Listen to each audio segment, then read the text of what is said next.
All right, everybody, welcome back to the DSN Prospect Pod. We have a full lineup this week on our second show, so it's not so bad. We've had worse times on this show of trying to get everybody on. I am your host, Shayne Kubis, Dalton, Jake joining me both this time. And it's another mock draft Monday, this time with the NFC North. So we're getting to the end of these guys. We're only a couple shows left before the draft, so definitely an exciting time. But this one is one of our more interesting ones. And Jake and I talked about it pre-show before you got on, Dalton, but this division more so than other, I think it's a lot of just best player available because a lot of these teams are relatively complete teams. Like they have some holes here or there, but a lot of these picks are going to be able to be just what player is either the best player or at least one of the best players. It may be a little bit of a position of need, right? So going to be more of that type of draft opposed to some of the other drafts we've done where it's like, man, they really just need somebody at this spot. Like we've had a lot of that with these teams, so should be a lot of fun. But Dalton, let us know first here. What do you think about the NFC North kind of going into this mock draft? So I think this is a class where I think you said it, like these are relatively complete teams. I think each team kind of has like maybe one kind of glaring thing that they kind of could use a little help with. Mm-hmm. But like instead of like a lot of teams we talked about where they need that position to be competitive, it's like they just need an elite player at that position to be contenders. Like the Packers 100%. need an actual number one receiver. Yeah, a little bit, you think, huh? The Bears need an offensive line to be competitive. I think they're slowly getting there. And also probably a running back. Yeah. They're probably the least complete out of these four, but then you have, the Lions. It's like maybe another edge rusher in case, that way Aiden Hutchinson going down doesn't completely derail your season. Right. And then the Vikings, I mean, they're probably the most complete out of these groups. I feel like they don't really have – I feel like they're truly in a best player available position. Yeah. Because we really just don't know what the ceiling on that roster is right now until we know what the quarterback position is going to look like. Right. We'll talk about them in particular in that quarterback position when we kind of go through this draft, I think, because they put all their eggs in the J.J. McCarthy basket. And I think that clearly that was by design for the most part. I think that was the plan going into this offseason. I'm sure if Sam talking about Sam Darnold, had no market, they would have entertained bringing him back just to give, McCarthy a chance to truly win that job opposed to basically being handed it. But Seattle swoops in, takes care of that. And so far, at least, I'm kind of hoping they still do this, but I know it's not going to happen. I'm just going to end up being my team. Aaron Rodgers has not been given any interest by them either. So I think it is definitely going to be McCarthy full steam ahead. So factoring that in with this. But Jake, how about you? Anything you want to add with the NFC North before we get things kicked off? Yeah, I think pretty much all the Rodgers and Viking stuff was just Rodgers kind of wanting to go. Yeah, it is for a little one-sided, I would say, from what I can gather. But, yeah, I mean, I think Dalton pretty summed it up pretty well. Most of these teams, I agree. I think the Vikings are the most complete in the division. The Bears probably the least complete, but the only thing that really worries me about their team is their offensive line. But I know they've made some moves toward that this offseason already. But yeah, it's interesting because this was the best division, I think, arguably in football last year, and none of them won a playoff game, which I thought I was just thinking about that now. I thought that was interesting. Yeah, it's funny how that works out. This will probably be the most best player available type of mock I think that we've done. Yeah, I tend to agree. I think especially look at the Bears. The offensive line is still something I think they need to target because Jonah Jackson is a theoretical upgrade if he's healthy, but even then it's like how much better is he than Tevin Jenkins, to be honest with you? That's kind of where I'm at with him. Getting Joe Thuney, obviously a huge move because that's a veteran that can settle one of the guard spots that still played very well last year. I think they're going to get their money's worth and draft picks worth out of him. The tackles, you kind of you hope that they can continue to play better every year like they kind of have so far in their careers. And then center, you bring in Drew Dahlman, right? So that's going to be at least a good center for them for the next couple of years probably. So they did a really good job. The Vikings, they kind of, like you said, Dalton, there's not really much to say about them in terms of holes. Like they filled them if they had them, and then they're just hoping that J.J. McCarthy is the guy for them. right? That's kind of what it comes down to for them. Packers, yeah, receiver. We'll talk about that when we get to that point. We'll see what's on the board for them. Yeah. They just Aaron Banks, good for you, man. That's all I'm gonna say about them. And with the Lions, yeah, they just need to fortify that defense a little bit more. I think make sure that they have somebody across from Aiden Hutchinson that they can rely on and can at least produce somewhat if he were to go down and just continue to build things up. So should be a lot of fun. But let's jump into things here. Let me pull the mock up for you guys. And here we go. Boom. Now, PFF has given us some issues in the past. I'm not going to lie. They do like to give us some strange boards to work with, some strange picks. But the NFL draft at its core is a strange thing sometimes. So maybe they're onto something here. You know, They get to make 10 picks before we do anything. There's so much potential for this. I to have just so go. much, so much could go off the QBs board. in the top 10. Here we go. Yeah, here we go. This is what's going to happen. No, listen, I will say, we said this pre-show too, Dalton.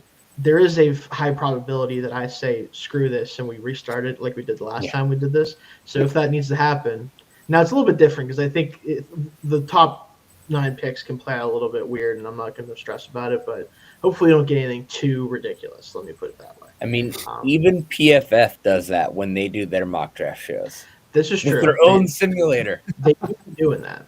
So that's unfortunate. They're like, yeah, we're just going to pretend that this guy didn't actually fall this far because we know he's not actually going to. Listen, programming new things is hard, right, guys? But like, if your own network knows it, I know it's not. It's like not, fix it. It's How not hard the best could it look. possibly be? Apparently hard as shit is what I'm going to assume at this point. But I don't know. We'll see how this works out. But let's jump into it here. Start the draft here. Okay, so we got Abdul Carter goes number 1. I still think this is unlikely at this point with the way the Titans offseason has played out, but at least that's a pick that's worth it. Cam Ward to the Browns, I think would happen in the situation for sure. Travis Hunter to the Giants. They decide they're going to skip on the quarterback situation. Ashton Genty to the Patriots. I think that's unlikely, but at least, again, a player that is worth that selection, in my opinion. Tedero McMillan to the Jags, which I have heard has gotten some steam in recent weeks, so that might not be that surprising. Mason Graham with your Raiders here. I'm sure I know Dalton, you and I especially, are not quite in the top 10 rankings with Mason Graham. But it's in that also, range. I just don't see them letting Shador go by them. Probably not, like you said, for sure. Will Campbell to the Jets, keep building up that offensive line. Armand Membu to the Panthers. I think he could play maybe – well, they don't really need anything on the offensive line except for maybe center right now, right, at least immediately. So that's a little bit of a weird one, but whatever, he's a good player. And then Jahdae Barron at 9. I know PFF is a big Jahdae Barron fan. We'll see what we think about him next week. We do our corner rankings, but probably a little high for Jahdae Barron for me. I don't know. That leaves us with the Bears at 10 here, like we are going to start with them. So, for me, with the Bears, obviously Genty goes at 4. I'm sure they would love it if he got to 10. That would be a really good pick for them. Although I think they aren't quite the team that's ready to take like a top 10 running back, but he's that good that I'm okay with doing it if that was what was on the board for them. Still need some help on the interior defensive line. I don't really believe that what was it? They signed Grady Jarrett. I don't necessarily think he's going to be a huge impact at this point in his career. Got a lot of money to go to the Bears, but still is a little bit iffy on that, so they could use help there. Where does you guys' mind go right away here with the Bears? So, I mean, I know corner's not a huge need for them, but Will Johnson still being on the board he is still there. is kind of interesting. But my mind did go to Malachi Starks here. Yep, could make some sense. With Genty being off the board, I think Starks could make a lot of sense. He'd probably, out of their main positions of need, he's probably the best player available out of these spots.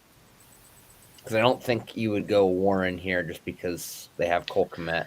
Yeah, I mean, I'd be interested. I would be interested in Warren potentially because of just all the different things he's capable of doing. But I do agree. It might be a little rich. I was thinking. I know that they paid Dio Odeyingbo a lot of money to be like a bigger edge in that Dennis Allen system, but I still kind of think a true fire breather edge would make a lot of sense for them too. And this is what we would do. So even if Dennis Allen might not love that type of player, I can still see that as maybe a need. Because I think he's going to rush from the interior a lot of the time is when he's a pass rusher truly. So could still have some use on there. Yeah, it's a little tough because like I'm hoping Gentry goes there, to be honest with you. I think because it makes a lot of sense. But in this world, we can't do that here. So again, that could So Will Johnson is tempting though. I'm not gonna lie. Because Tyreek Stevenson has been there's the Hail Mary play that was definitely scrutinized pretty heavily for good reason. But I think he's been a fine second corner to Jalen Johnson. Like I think he's been fine. Yeah. So I don't think it's necessarily like this huge need, but you pair Jalen Johnson and Will Johnson and get the Johnsons together. That might be a pretty sick secondary. Into the nickel. Yeah, he could mess around with that, or he could just be that third outside corner, maybe a little bit better of a role for him. Like that makes sense to me, but there is some good players, outside of just him on the board here, so it's tough. I just don't know if I can get with Malachi Starks in the top 10 at this point. Like I haven't watched the safeties yet, but I watched a good bit of him. Really good player. I don't know if I'm taking a safety top 10. I thought I was going to have a top 10 grade on him. I ended up having a first-round grade on him. Yeah. Okay. So, like, the thing is, he is a safety that can also, I think, play nickel, which is nice. I think so, too. So that's totally fair. Yeah, I mean, I think ultimately for me, and like I'm curious where you guys ultimately feel with this, I would probably, just because of the talent there, go Will Johnson here. Yeah, probably he's by far BPA. Yeah. I'd probably be good with Starks or Johnson. Starks or Johnson. If we're going to go between those two, Probably, I want to go Starks just because I think he might be a better fit, but it's hard to say no if Johnson's still there. Him and Jalen Johnson on the outside could be pretty sick for this team, especially because this is a team that's going to be really up in the face of receivers for the most part with Dennis Allen going there. So I think that a big physical corner would make a lot of sense to kind of pair with Johnson on the outside there. So I refuse to believe this Will Johnson hate. Like, I just don't get it. I think at this point, a lot of it is medical stuff that I've heard floated around like that. And so he might drop a little bit from where he should really go. But I don't know if it necessarily means the team is just like hate him per se, or more so just that they're a little hesitant with that.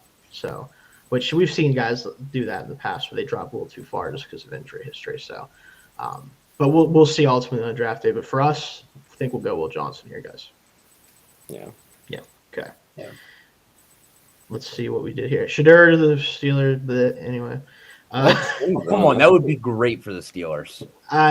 You're telling me you wouldn't be happy to see him sitting there at 21? I know you need defensive line help. No, but I just know what's going to happen is he's going to be okay, and then they're going to be the same team they always are, and then he'll just end up signing with someone being better probably in 5 years.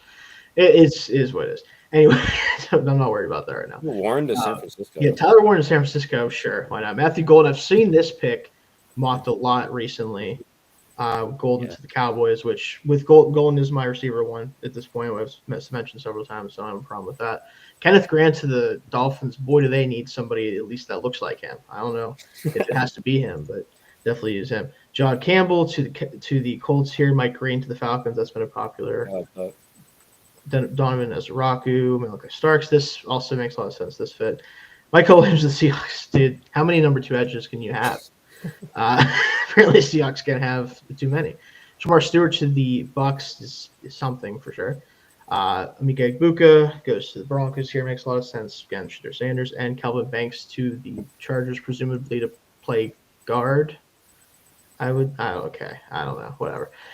Anyway, we're up with the Packers here at 23, and of course, because we haven't done this in a while, got to throw because I have 3 out of 4 divisional teams of this division their hats, so I got to throw the Green Bay hat on here real quick, guys. Let me do that, and then let's talk about this team. So receiver, we talked about already. Really could use a number 1 receiver. If we look at the receivers left at this point, Luther Burden, and then guys who I don't necessarily believe are number 1 receivers, even if I like them. I mean, and Burden, I just don't know if Burden is a true like I don't know if Burden's an X in the NFL. I don't think so. I think he's a Z that also is a slot, and you just kind of move him around where you need to, Yeah. and he can do a lot of things from both spots. I mean, you could maybe develop him into sort of an X receiver, but he just doesn't have the physical makeup you expect out of an X. Like, it doesn't mean he can't work, but I do think it's not exactly the type of player they need. I mean, honestly, I think he'd be too similar to Jalen Reed in a lot of ways for them, where it's like, do you really want to have two of those guys? I mean, it's good to have two really explosive playmakers, but is it going to change the numbers that much? He'd be a really good version of a lot of what they already have. Right. Like, he'd be an upgrade, but like at how much? Yeah. And it's like at some point, you need to have like an actual big athletic receiver going down the sidelines that can make a lot of plays. Yeah, exactly. So, I mean, the edge for them is weird because they love just the big physical edges that sort of can't really rush the passer sometimes. Like they love them. They love them more than anything on this planet. So you're saying so it's like, yeah, that's if we're doing what they would actually do, I wouldn't be shocked if that was the pick. I'm not gonna lie. I mean, he's a good player, but he's too much of kind of what they already like. I will say there's somebody that's staring me in the face that I would personally probably take, and that's James Pierce Jr. To give them some actual fire-breathing ability off the edge. But there's a couple different directions. I think the defensive interior, Devontae Wyatt has been very much up and down for them. Kenny Clark's great, but I think he's getting up into his 30s maybe now. Maybe he was a pretty young player, so he might not be quite there yet, but he's not getting any younger. Like, I think the defensive interior could be helped a lot. Walter Nolan's sitting here. You go down the board with Derek Harmon, who's obviously one of our favorites, at least here. Like, that can make a lot of sense too. What do you guys think there? Yeah, I think a Harmon would make a lot of sense. I don't think it would hurt to go. I mean, I think the next best, if we're going true edge though, I'd probably lean either Jalen Walker or James Pierce. Those would probably be my top two edges here. Yeah. I like Pierce here. Yeah, I think Pierce would be my favorite player left for them, at least. Like, I do think that, like, Jalen Walker, I think if the Packers took him, he'd be a linebacker. He would just literally just play linebacker. That's what they would view him as. Like, wouldn't rush the passer. They would just use him as like a weird linebacker, and they'd call it a day. Like, that's kind of what I think they would do with him. Now, granted, that doesn't mean that we would do that and we're the ones picking, but I think Pierce is the best pure edge that's on the board right now. Yeah. One other idea. Okay. What do the Packers have at tight end right now? So they have two guys, one of which is not the one they thought was going to be the main guy, but Tucker Kraft, and they still have Luke Musgrave on the roster too. Yeah. The two they drafted in the same year. So I think Kraft is a really good player, and I think that they wouldn't really try to upgrade over him. And then they're probably hoping to get something from Luke Musgrave at some point, but again, I don't know if a tight end is really where they're going to go here. Like, Loveland would be probably a better player than either of them, but do you want to spend more assets at tight end than you already have in recent years? So, yeah, that's kind of where I'm at with that pick, though. And then corner, I know that they could use some more help out, especially so they could move guys around a little bit. But, I mean, Savon Revel can make sense. Just the injuries with him is a little bit of a question mark. I like Ben Morrison. I think getting pushed down way too far because of the injuries. Yeah, I think that's still, but from all accounts that I can see, it seems like it's not supposed to be a huge deal. So I'm not sure that he needs to keep falling this far. We'll see kind of how we feel. I mean, I haven't watched most of the corners yet, so I'm not sure where I land on him. But corners definitely still a need too. But I feel like we could probably address that with their next pick in a way there's going to be more guys there than there is, especially edges at this point if we want to go edge. Yeah, I'm kind of leaning edge here, just based on what talent's there. Yeah, I kind of agree here. Yeah, my pick would definitely. I think you said too, though. Mine would be James Pierce Jr. Yeah, especially if you feel like they like more power. I think Pierce has maybe a little more power than Walker. I think so. Just especially like the ability to convert speed to power. Yeah. I think that he'd be a little bit better fit for that. What do you think, Jake? Yeah, I agree.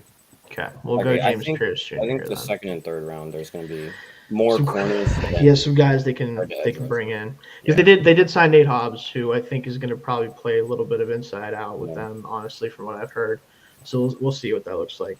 Vikings up here, so got a switcheroo once again here. Boom, there we go. Anyway, Vikings are an interesting team because I would have said, based on what I expected them to do, I would have said interior offensive line and running back could have been huge needs. They kind of settled both of those positions, at least for right now. Obviously, bringing in Will Fries, they brought in. It was Ryan Kelly, where it was brought in as well to be the center for this team, if I'm not mistaken. Yeah. So they really kind of fixed it up in the interior there, and then they brought back Aaron Jones, then they added Jordan Mason in a trade, which I really like that a lot personally. I think that 1-2 punch should be really good for them. Now, obviously, Jones is going to be a guy that's probably done within a year or two at this point with his age, but still, for at least next year, you don't have to worry about it too much. So for me, I mean, you could upgrade over Blake Brandel still, so the interior offensive line could still get upgraded there. The interior defensive line has Hargrave and Allen now, but those are older players, kind of getting near the end, I would say. Yeah. And the corner room, you sign Isaiah Rodgers, you bring back Byron Murphy, but Mekhi Blackman's the third corner at this point. Like, where do you expect to get out of him? So, again, this is a really well-built team, but there is still a couple of positions you could look at here. I think all three of these needs are still technically needs, at least long-term. Yeah. This actually, as like a 3-4 D end, this is kind of where I would like Scorton a lot, I think. I could see that, for sure. Or as a, I mean, they've got, what do they got at outside linebacker? They got Grenard. Yeah, is there like true pass rushers? They have Van Ginkel, they have Grenard, who's great last year. They have Dallas Turner, who they're hoping to get more out of, obviously. Yeah, they drafted Turner, so that kind of rules out Walker because they're very similar players. Mm-hmm, I would say so. Blake Cashman, Ivan Pace Jr., really good linebacker duo as well. Yeah. I like that. Safety, I mean, Harrison Smith is a billion years old, but he's still playing. Joshua Metellus is a good player. Starks is already off the board. I haven't watched who was it out of? Nick Manwar I haven't watched yet, so I'm not sure if I'm quite on the first round train with him yet. But safety is definitely still kind of a need. Not the type of safety they probably need necessarily either. For me, honestly, just looking at kind of this board here, I know they don't necessarily need it, but if the whole goal of this season and the whole goal of the next few seasons is to try to figure out how good J.J. McCarthy is and how good he could be, what if you just threw Luther Burden into this receiving room? Oh, God. Like, just say, hey, listen, on every snap, you should have somebody open. Like, it shouldn't matter what defense you're playing. It shouldn't matter what the coverage is doing. Someone on this team is open, especially if T.J. Hawkinson can be back to full health, which even, hey, I'd even consider like a Colson Loveland even, like get those two back together. I would consider that even with Hawkinson's injury history and the fact that, like, I don't think his contract's too much longer, I want to say. Could be wrong about that. But if you just want to say, hey, no excuses right off the bat. Like, I don't care that you're a rookie. I don't care any of this stuff. Like, we need to know how good you are right now. I don't know if you could do anything better than adding him into that room. That would be a fun receiving room. Yeah. So I just want to throw that out there. I mean, I would be open to that, to be honest. This team, I really feel like we can just pick like a fun player like that. Like, there isn't any glaring needs here to me. Yeah, I get that. I just also think, like, this team is relied on having a very good defense. Yep. And Derek Harmon's sitting here too. You do have to, like, keep replenishing that. For sure. I think Harmon or Scorton would probably be my top two picks. Because, I mean, do you really spend a first-round pick on a guy that you never really expect, or at least in the foreseeable future, really expect to catch more than 70 balls a year? That's fair. Yeah. It's fair, yeah. I mean, my thing is ultimately you're already paying Justin Jefferson a lot of money. If Jordan Addison has another season like he just had, you're gonna have to pay him a lot of money. Yeah, Do you want to do the Bengals thing where you're paying a bunch of receivers? true. Like that could protect them a little bit from that because I think they're Yeah, different players, but I think Addison and him and Burden could be used in similar ways at least, right? that's fair. So there's that element of it. I do like the Harmon idea though here too because that interior defensive line is much upgraded from last year with the signings of Allen and Hargrave, but how long is that going to be upgraded for? Yeah, Realistically, my only worry is what Harmon's fit in a 3-4 is. that's fair. That's my I mean, only. his athletic I think he do profile. well. I feel like he could be a 3-4 end with his athletic Maybe. profile. Yeah, as like the more Like, interior end. Yeah, of the group because Yeah. I think he'd do well in a 3-4. yeah, because I mean honestly, I love him for the Steelers and he'd be the same fit for them. Like my comp for him ultimately is Stephon Tuitt, like just a little bit bigger than him, honestly, but like similar players to me. It's fair. Like, I just think they'd get more out of a Scorton in their maybe, in their system. yeah. But what do you think, Jake? Here, like ultimately with this. Part of me wants to go Marion Hampton here, but it's not. See, I didn't bring up his name just because you don't need to look at running back. I think. At least this year. I mean, the class is so good. I just think not in the first round. I just think at least for the Vikings. Yeah, it wouldn't be the smart pick. I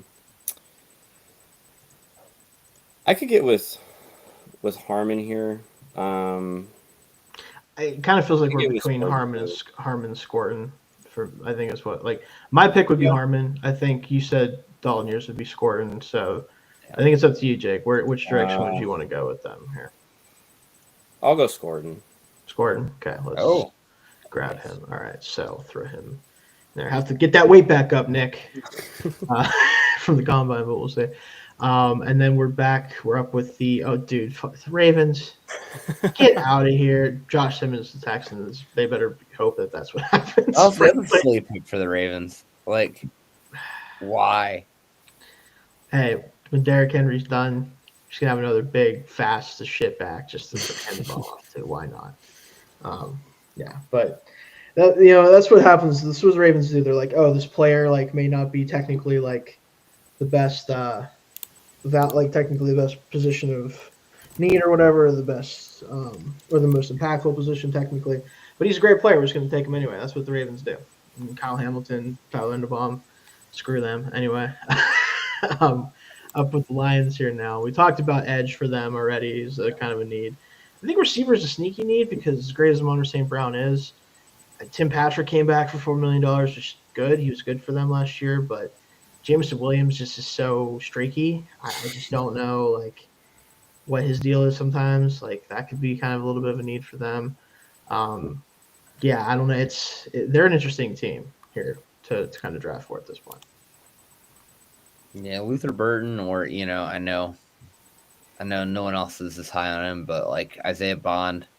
There it is, the Jameson Williams replacement. But yeah, I mean, I think someone like Burden though that does a lot of random little stuff, he would be a really good fit for them. I don't love the edges at this point. Type of player that they like, I think. Yeah, I agree with that. If Ben Johnson was still there, he'd be getting 6 carries a game or some bullshit like that. They'd be doing wild stuff. That's what I mean. Did they sign Reed? Sorry, what'd you say? The Lions, did they sign Reed? Yes. I can't remember. Okay. Yeah, DJ Reed. I can't remember if he went there or not. Yeah, that's where he ended up. He replaced Carlton Davis there. Yeah. So, I mean, looking at the depth chart, I mean, right now, this isn't going to probably be the case, at least not for more than 2 games, but Marcus Davenport is this team's second edge rusher right now. Now, with the way the board's fallen, I don't love the edges here. I think I'd rather wait and maybe pick one up later at this point. But that's still obviously a pretty huge need. I mean, looking at offense here as well, Christian Mahogany's expected to start at guard this year, which I think is good. They need to see if he can be a starter for them. Rest of the offensive line, like Graham Glasgow is going to have to get replaced eventually, so maybe you look at guard here. Frank Ragnow's already been talked about as a potential retirement candidate eventually just because of injuries. Maybe you start looking in the future there. For me, that would mean probably like a Gray Zabel pick. I think Dalton, you're not quite as high on him, but I like the versatility there. I think he could play center or guard. So that makes a lot of sense for me at least. Yeah, I would almost go Jackson then if Yeah, I mean, even something like that too, because he has theoretical tackle upside too. Yeah, I think Donovan Jackson, if you asked him to, could play center and make it work. I mean, he already did it with tackle once, so. Yeah, and I mean, I just think that that's a guy that can play any offensive line position you want him to. That's fair. I could definitely see that. Down here, 67. I know you're a big fan of Ursary too, Dalton, right? Yeah. So potential future left tackle with Taylor Decker getting up there, also kind of in the mix there. I think offensive line is a bigger consideration than I think a lot of people are talking about because of the fact that there's some age there, and they did lose. I think Zeitler was there last year, right? Now with the Titans, so like realistically, that's something they could look at to kind of future proof for sure. Yeah. Especially with the way Booker too. Yeah, he's their type as well for sure. Especially with the way the edge board is falling, like I think they'd love to take an edge here, but if with the board as it is right now, I would not love that for them in the first round. And like unless you want to turn Giad Campbell into an edge, which I don't love. I mean, he went up at 14. He went at 14 to the Colts. So. Oh wow, that's wow. Good for him. I've heard like top 15 stuff with him recently. I could see it. I mean, he's athletic as hell. Damn good. He's my LB1, so I'm down with I think sure. he should be most people's linebacker one. Damn, he just added you, Jake. I forget, who did you have, Jake? A linebacker? Yeah. The Jalen Walker. Oh, that's fair. If you have Walker as a linebacker, that makes sense. Yeah. Yeah, that was a fun show with Jake being like, I think Jalen Walker is linebacker. I'm like, I think he's neither an edge or a linebacker. I think he's weird. See, I think he's both. That's why I would take him in the top 15. See, whenever I saw him do linebacker stuff, I was like, please never do that ever again. I can't watch it anymore. So that was my takeaway from it. So that's ultimately my issue with it. And then as an edge, I'm like, okay, I can see the potential here, but I just don't know if I'm taking this guy ahead of other edges that I like a lot that actually like play the position all the time. Like, so it's less of like, I believe in the talent level with him, but it's like, okay, at what point is his talent level better than these other guys who are also talented and also play the position? See, I think he's Micah Parsons with a lower football IQ. That's like a really funny comp for a player. It's really funny comp for a player. I love that. See, I don't see him in the same tier of athlete as Micah. Like not quite the athlete and a lower football IQ. Yeah, that I will. Hard for me to disagree on that one a little bit. Yeah. That's because Parsons has fantastic football IQ, which is why he's so good. Yeah, he's pretty excellent. I mean, I'm kind of. I mean, I just want to look at this depth chart again. This is a good football team. I mean, the interior of the defensive line is good. Burden really kind of starts to make sense for me. I think so too. The more I think about it, because at this point, with the way the board's falling, like, go ahead, Dalton. And like the fit just feels right. It does make sense. Doing weird stuff with him and Gibbs, and what do you think? I know exactly what you mean. You thinking the same thing there a little bit? Yeah, I could definitely talk myself into Zabel here. I think this. Me too, but I know that again, Dalton, like he'd probably be like, "Listen, guys, if we're gonna go offensive line, I see several on the board that I'd rather have there." Right. I can get behind Burden though.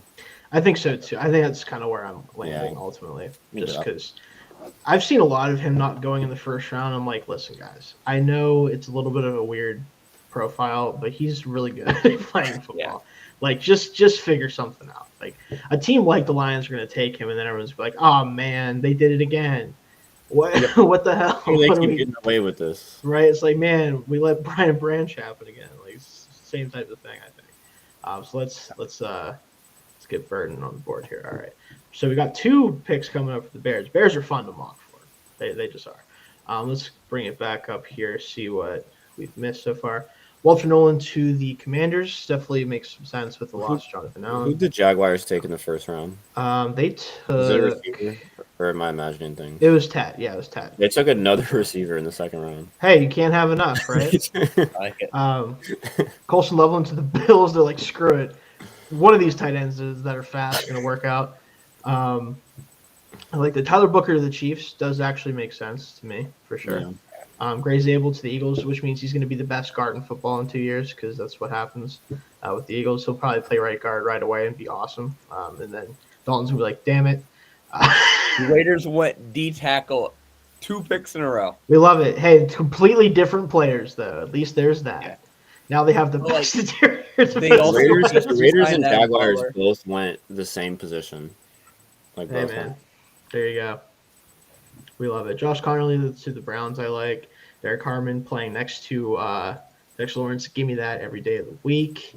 Darius Alexander, big fan of his. Yeah, and then Xavier Watts to the Patriots. All right, so we're back up with the Bears as we took Will Johnson in the first round. Let me get this. Is Hampton still on the board here? No.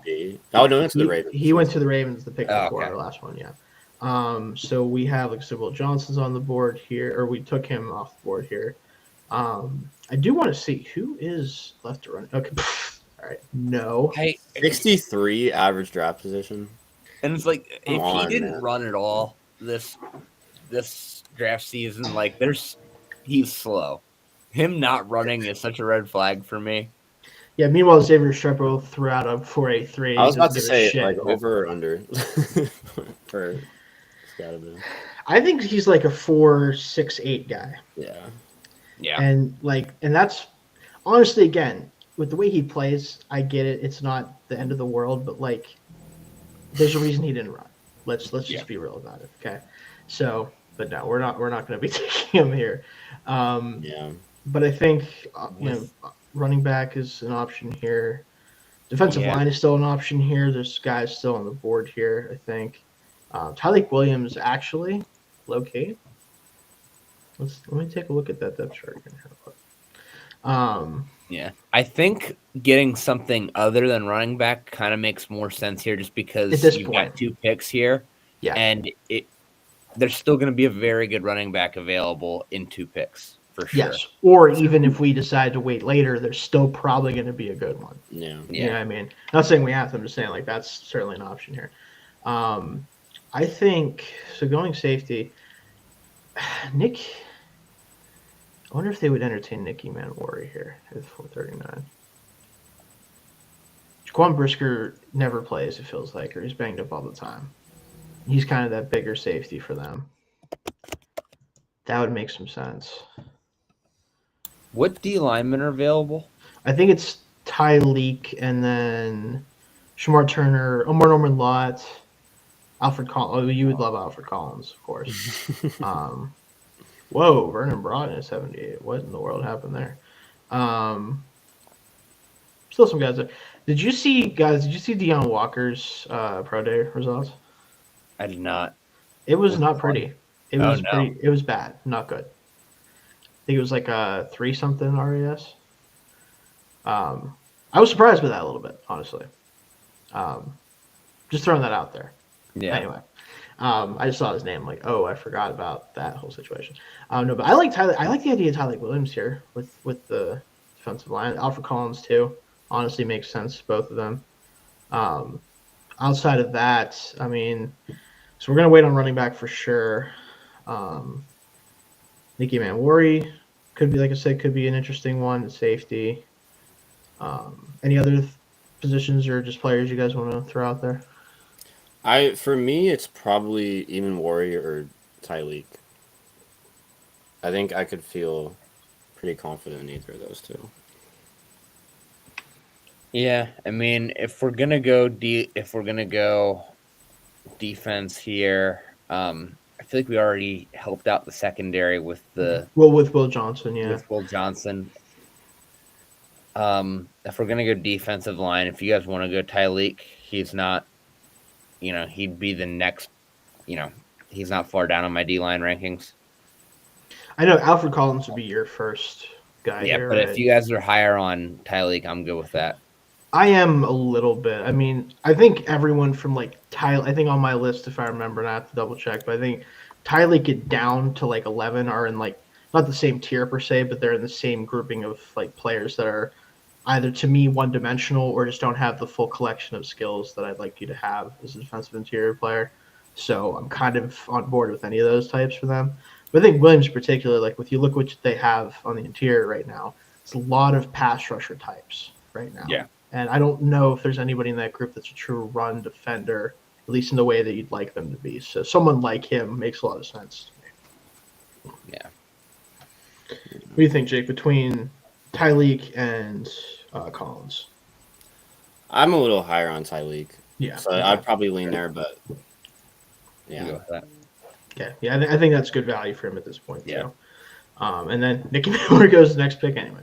So, and then we're back up here. So again, we could look at taking running back now because we have our pick of kind of those second wave of guys. I mean, Travion Henderson is the one staring me in the face right now. Because if you want Gibbsy type of player, Ben Johnson, that's who you're getting in this situation. And then some. Maybe. Like I don't know. I think you get like legit bell cow back with Henderson. I mean, I would love him to be one. I do fear that like he is best as what he's been used like the last year, which was that 200 touch guy and not the 320 That's fair. touch guy. Like, but again, they still have some backs on the roster. Like they don't have to hand him 250 carries in year one if they don't want to. Like no, they Swift can actually use what's his face, Rashawn Johnson. Oh, well, Herbert's been gone for a while now. Yeah, he was with the Bengals last year, and then I forget who signed him this offseason. But yeah, I think that between Rashawn Johnson, DeAndre Swift still on the roster, getting paid money, they're going to use him somewhat. They wouldn't have to make him a bell cow, but I think he would be specifically for the Bears. I think he'd be the right pick for them here if we're going to go running back. What do you think, Jake? Yeah, I'm good with that. There's quite a few running backs on here that I'm comfortable with. Maybe not all in the second round, but right. But I think looking at like the style of runner that I think that Johnson would want to add makes a lot of sense for this because he's immediately going to be a great pass protector too for Caleb. So yeah, it's true. Yeah. However, the social media person for the Bears is pounding the table for Caleb Johnson here, right? The Caleb and Caleb backfield. Yeah, he definitely is. Yeah, different spelling too. It's fun. No, but I would go Henderson. I think you guys agree. Yeah, I'll go Henderson here. All right, back up with the Packers. Let's take a look at what Cam Scott to the Seahawks. The Seahawks traded away DK Metcalf to take Cam Scatterbo.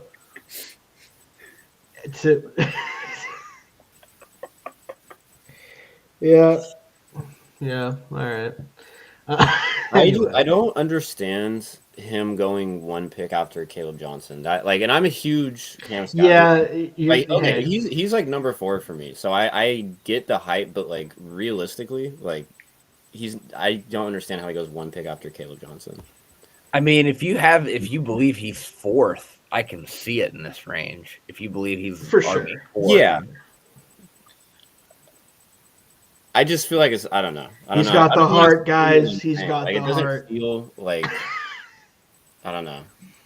Listen, he's got the grit. He's going to be the first guy there every day. He brings his lunch to work. Yeah, he brings his ham sandwich. He's going to eat 7 of them. Keep that weight up. No, I don't know. Trey Amos to the Jets. Okay, Simone Rebel to the Niners makes a lot of sense, actually. I like that. Cowboys add some edge help there with Princely. It makes sense. Colts take Jack Besh.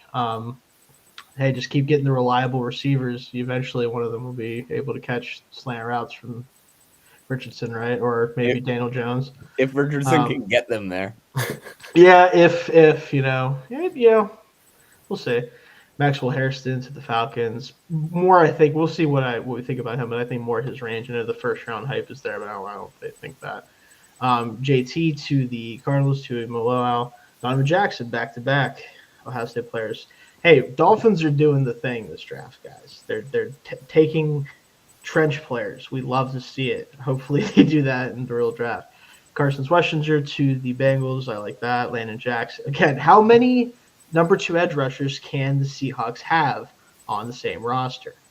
It's like they think if you get 4 of them, it's like having 2 number 1s. That's not how the math works out. You just put them together like Transformers. This is not PEMDAS, guys.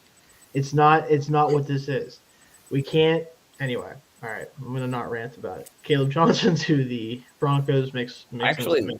Yeah, I love that for the Broncos. I like that too, for sure, because they took Igbuka in the first round. To see that happen.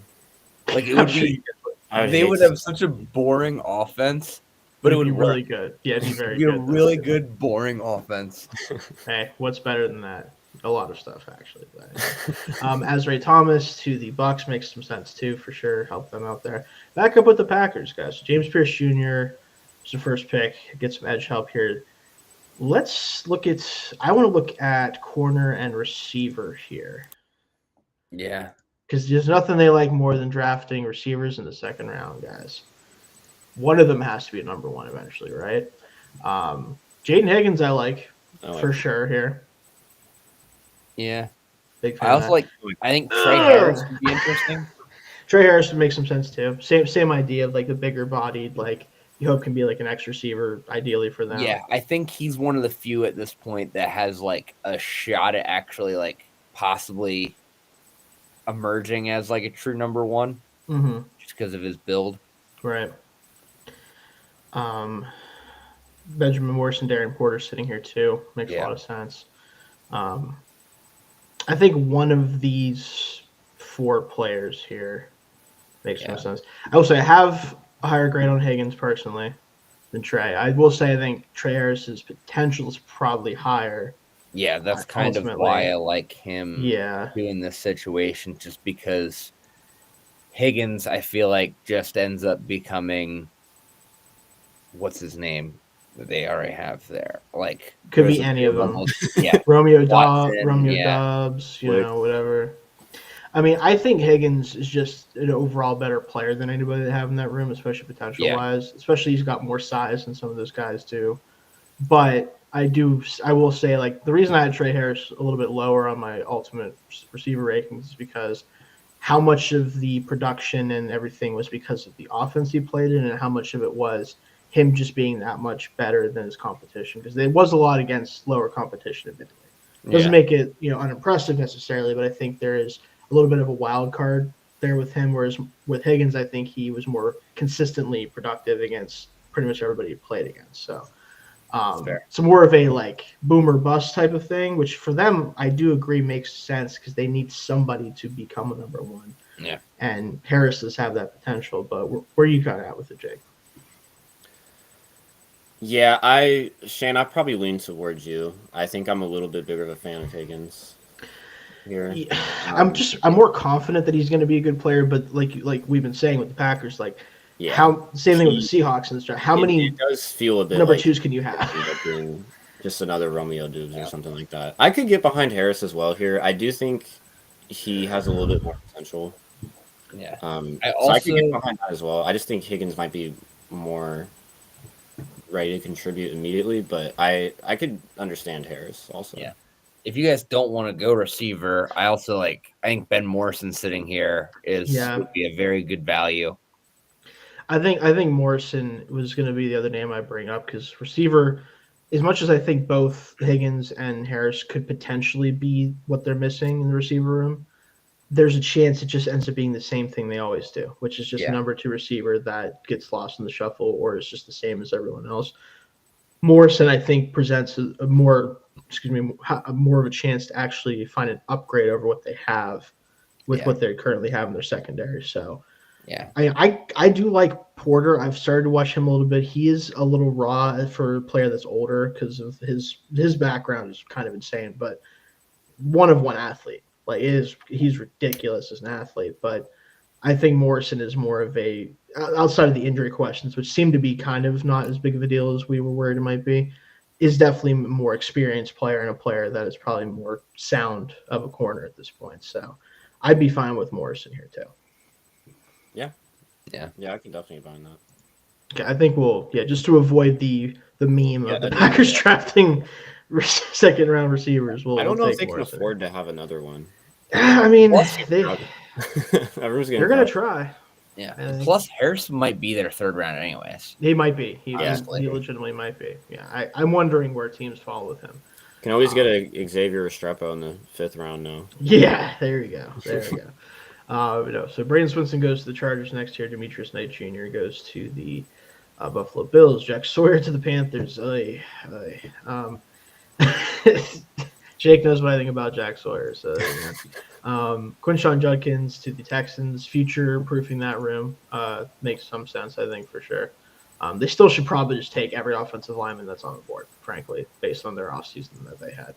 And then Jared Ivey to the Ravens, which means he's going to be a great edge rusher for 4 years, and that'd be bad somewhere else. That's how that works. Lions up here again. We took Luther Burden. Very fun pick there. Up here, pick 60. Maybe edge. Let's see what's at edge at this point. I'm a big fan of Josiah Stewart, personally. I know the profile's a little weird, but that dude just rushes the shit out of the passer, man. Yeah. Like, he just does. Like, I talked with Jake about that last week's show. Like, there's a chance that it just doesn't work, for sure. But he's got more pop in his hands and power to him than I would have expected coming into his film. And it's combined with the ability to turn the corner. Like, I like him a lot. But we don't have to necessarily just look at edge here, obviously. But that's kind of the guy that stands out to me right now. But yeah, I like Stewart. Kind of like a Kyle Kennard, maybe. Where are you at, though? Because we didn't get to see your edge rankings last week. So Kennard, I think, gives them a little bit more of like. Kennard gives them a little more size, I think. If I remember correctly.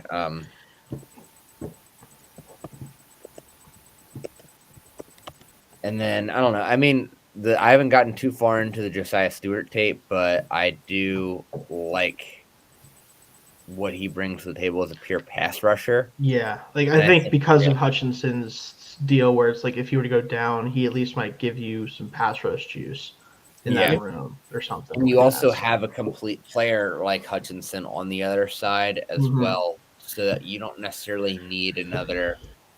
Like, you can kind of afford to take a guy that might not be as good against the run. Right. Yeah. That's kind of where, like, why I initially looked at him. Obviously, the Michigan thing is cool. Get to stay in the state. That's always fun. Yeah. Low moving costs. You love that. With him, too, like, I comped him to Nick Herbig, the Steelers, where it's like, I don't know if I love him as a full-time starter on the edge, but as your third edge or as just your, like, second best pure pass rusher. Really love that type of player that's just a quick winner around the edge or can actually push the pocket a little bit too, despite his size. Like, that would make a lot of sense to me personally with that. Yeah. And they're in a position to have that luxury.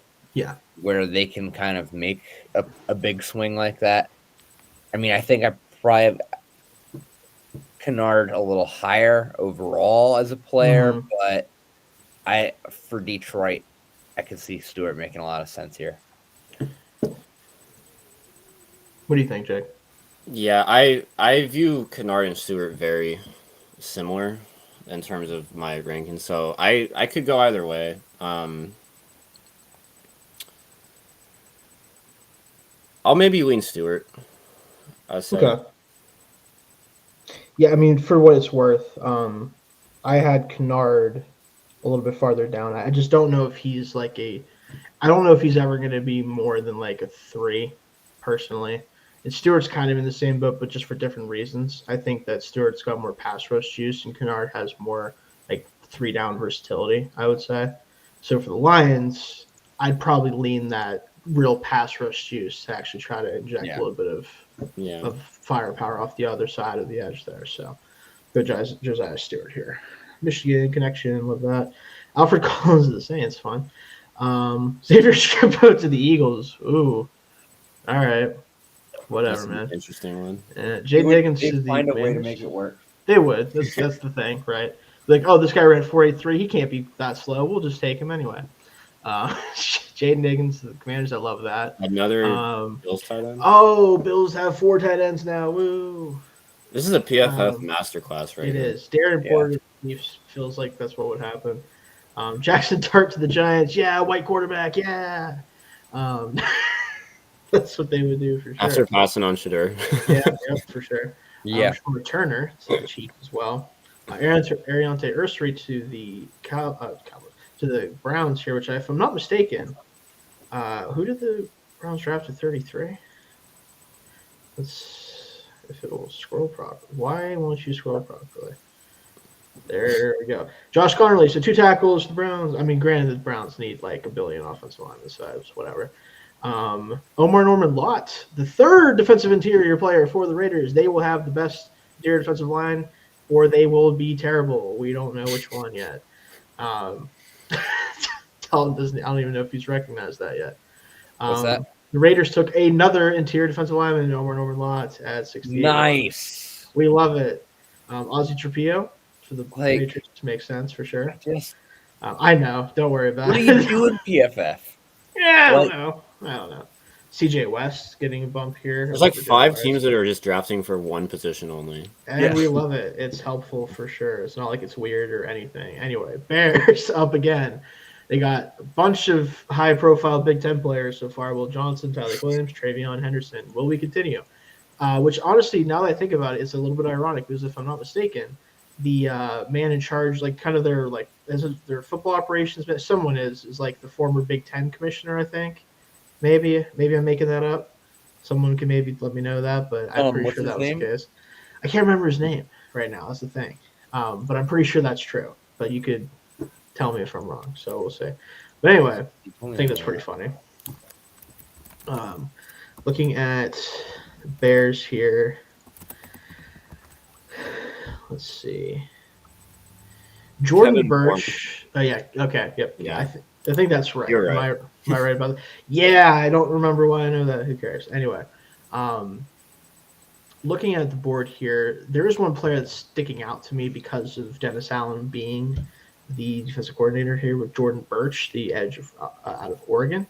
Big body edge rusher. They did just sign Odiangbo to be that type of player, but feels like a player they would like. I actually kind of like him. Like, he's a weird player for me, but I like some of the stuff he did at Oregon last year. But he's a weird kind of in between, like kind of tweener guy. So I just don't know what he is, and I'm worried. He's one that I'm worried just isn't anything in the NFL. And that is possible. I will not argue that too much, but I like the power profile, obviously. I just think that I'm not sure what his best role is yet, and that's never usually good. So it's totally fair to say. But we've kind of handled a lot of the biggest concerns I had for this team. So now it's just like, what player do we think? What's Marcus and Bo? What's available at safety? Safety. I would want to say Kevin Winston Jr., which we could keep the Penn State thing rolling. I was gonna say Big Ten thing rolling. He really does feel like a good Jaquan Brisker replacement. There's no way. How could you know, Dalton? Wait a minute. Depth chart, Jaquan Brisker. Boom, hold on. Oh, Penn State. He played. Sorry. And they're also like very much. They're very similar. They're very similar players. Yeah, very much so. Yeah. So, like just a safety that basically plays like an extra linebacker. He's just gonna run around and hit people really hard, and is not a liability in coverage. There you go. If you like Jaquan Brisker, what if I gave you Jaquan Brisker, but younger? Younger. Maybe better. We'll see. Same injury concerns, though. Oh yeah, I wonder why that's the case. It's not like they just absolutely get after it on every snap that they play. Yeah. So there's that. I mean, a lot of people are fans of Andrew Makuba. I'm curious where I land with him when we do safeties, but he's more of the pure coverage type player for Yeah. sure. Could be a Kevin Byard replacement, maybe long term, because that's Yeah. their second safety right now. If we just go away from safeties in general, Marcus and Bo could be interesting. Yeah, I don't hate offensive line for the Bears. That could make some sense just to have future proofing there. Tate Ratledge still on the board. Yeah. Do they need a center or center one of their? Drew Dahlman just signed a 3-year deal with them, so I think they're pretty good there, center for now. Because obviously Jared Wilson makes some sense for sure too. Could play Willie Lampkin at fullback. There's that. There's a lot of directions you could go here. Did they say screw it, Trey Harris? I mean, you can't keep throwing out What is their receiving? Keenan Allen. Keenan Allen's not on the team currently. Oh, he's not anymore. Thank God. Their third receiver right now would be the recently signed Olamide Zaccheaus, sorry. And then obviously DJ Moore. I don't hate it. Trey Harris here. I mean, I just looked at their depth chart, and I think they could use Trey Harris. What else there at wide receiver? So DJ Moore, Roma Dunze. No, I mean on the like. Oh, sorry. I was gonna say. I'm like, wait a minute. Receiver at this point. Let's do so. Trey Harris, Jalen Noel, who also can make some sense too. Is like a true like slot guy that has the verticality. Jalen Rose. Oh, your favorite. I mean, I see him grinning. Here at 72. I'd take him at 72. Dalton, I'll give it. Listen, if you want it for the Bears, I knew he was going to come up eventually if he didn't get taken. So if you want it for the Bears, I actually like him on the Bears though. By all means, at 72, that feels really even Listen, with how Eddie tested. That feels really low. You could give me 172. I'm still going to give you shit for it, Dalton. I don't care. But I'll still let you do it. I won't get in the way. If that's what you want to do, I won't do anything. I think that makes a lot of sense. I've swayed to Bond. Man, I'm getting out on my own show. I just like Bond on the Bears offense. That's just fun for me to think about. Again, I don't dislike it. I mean, could he be Jameson Williams for them? Sure. Yeah. He definitely could be. Could be that type of player. I would wonder a little bit who plays in the slot primarily, because I don't know if he's really going to be that guy. But they did sign Zaccheaus. Maybe he could hold that down for a little bit. Like I said, I will not fight you with Zabon. I knew he was going to get drafted eventually, probably by one of these teams. So I was ready for it. So, plus you get your Texas guys back to back. There you go. Yeah. Is that what you guys want to do? I think that's where I'd be leaning. Yeah, I'm for it. All right, there we go. You got the Isaiah Bond pick in here. All right, obligatory the obligatory Isaiah Bond pick. Jalen Miller was still low on him. Like, I don't know what. Listen, I would be perfectly happy taking him at 72. But I wouldn't be upset. Dalton, I'm sorry. They watched the pod, but only the part where I said he should have gone back to school. That's my fault. I apologize. That's what happened. And, I was mean. I didn't have to do that, but I did. So that's what we get. I'm just kidding. I think actually just that. I think specifically Trevor Sikkema feels similarly, I think, with me, which I don't know if it's necessarily good or not, but we'll see. Jalen Milroe to the Jets. Makes sense, for sure. Yeah. Kyle Kennard to the Panthers, more edge depth there. The obligatory third-round running back for the Niners, but that one I kind of like, honestly. That's actually a solid pick. Jalen Milroe and Justin Fields would be an interesting QB room. Yeah, it's like the Spider-Man meme. Yeah, Justin Fields light. Yeah, it's just the Spider-Man meme. It's like it's just Jalen Milroe's like, who are you? I'm you, but stronger and faster a little bit, probably. It's really funny. Jordan Burch, the Cowboys, feels a lot like taking they drafted out of Western Michigan last year. Nealand feels like a similar type of thing. Chris Paul Jr. to the Patriots, covers linebacker there. Mason okay, more tight ends. Just we love the tight ends, guys. That's what this draft is all about. Hey, the Texas took another offensive lineman. Woohoo! Good for them. Elijah Roberts to Yeah. the Colts. Vernon Broughton to the Bengals, who I did not watch despite watching Alfred Collins. I don't know how I feel about him. I don't know. Maybe Dalton, do you have any thoughts on that one with the Texas guys? Which one? Vernon Broughton at 81 to the Bengals. No, I didn't really watch much of him. Me either. So beats me. Yeah. I Jalen like what your Well. Steelers did though. Oh, me too. We need definitely more safeties. Yeah, I don't know about it. Yeah. They're just slowly rebuilding the Penn State same. secondary. One Which player. hey, that maybe is good, sort of. I don't know. Jalen Noel to the Seahawks makes a lot of sense. More receiver help for Darnold. Plus, it's not a third number 2 edge rusher that they drafted. Joshua Farmer to the Bucks.